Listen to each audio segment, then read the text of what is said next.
윤석열 대통령이 계엄을 선포하면서 각 당의 대표와 국회의장 등 주요 정치인을 체포하도록 지시했다는 증언이 나왔습니다.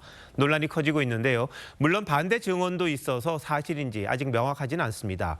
자, 이 상황에서 대통령이 이런 지시를 내릴 수 있는지, 대통령의 사법적 권한이 어디까지인지 김지영 기자와 따져보겠습니다. 김 기자, 먼저 평상시에는 대통령이 누구를 체포해라 이렇게 지시할 수는 없는 거죠?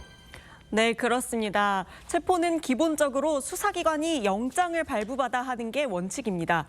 증거인멸과 도주 우려가 있는 경우엔 수사기관이 긴급 체포하거나 현행범인 경우에만 예외적으로 체포가 가능한데요. 대통령은 행정부의 수반으로서 특정 사안에 대한 수사 필요성에 대해서 담당 장관에게 의견을 전달할 수는 있지만 특정인을 콕 집어서 체포를 지시할 수는 없습니다. 그런데 당신은 계엄령을 선포한 상황이잖아요. 계엄을 선포하고 나서는 대통령이 누구를 체포해라 이렇게 지시를 할 수 있습니까? 네, 계엄법을 살펴보면 미리 포고령을 내린 사안에 대해서 누군가가 위반을 하면 계엄 사령관이 체포 구금을 할 수 있습니다. 대통령은 이 계엄 사령관을 지휘 감독할 수 있는데요. 법조계 전문가들은 그렇다고 해도 명령의 체계를 따라야 하고 어떤 이유로 체포할 것인지 근거가 있어야 한다고 했습니다. 특히 계엄법 13조에는 계엄 시에도 국회의원은 현행범이 아니면 체포가 안 된다고 되어 있습니다. 법학자들은 체포 지시가 만약 사실이라면 포고령에 국회와 정당의 정치 활동을 금한다는 부분을 근거로 삼으려 했던 거로 보인다고 했는데요. 이 조항 자체가 위헌이란 지적을 받고 있기 때문에 이걸 근거로 삼았어도 논란이 될 것으로 보입니다.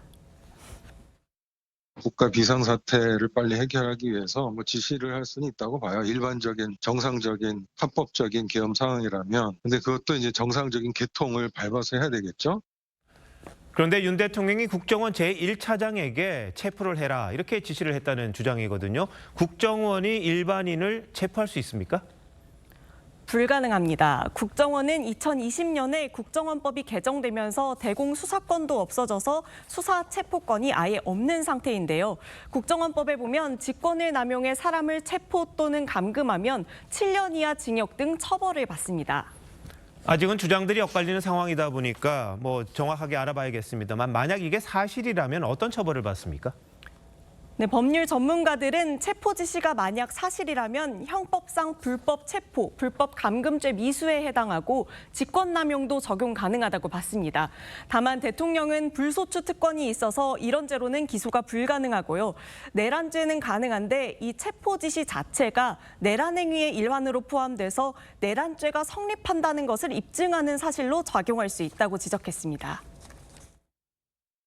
이 사람이 한 행위들이 어떤 형태로 나타나는지를 다 이제 10개, 20개를 다 모아보면 이거는 그러면 내란이다. 이렇게 평가할 수 있는 거죠. 이 부분이 사실이라면 파장이 굉장할 것 같은데 진실 여부부터 정확하게 밝혀야겠군요. 김 기자 잘 들었습니다.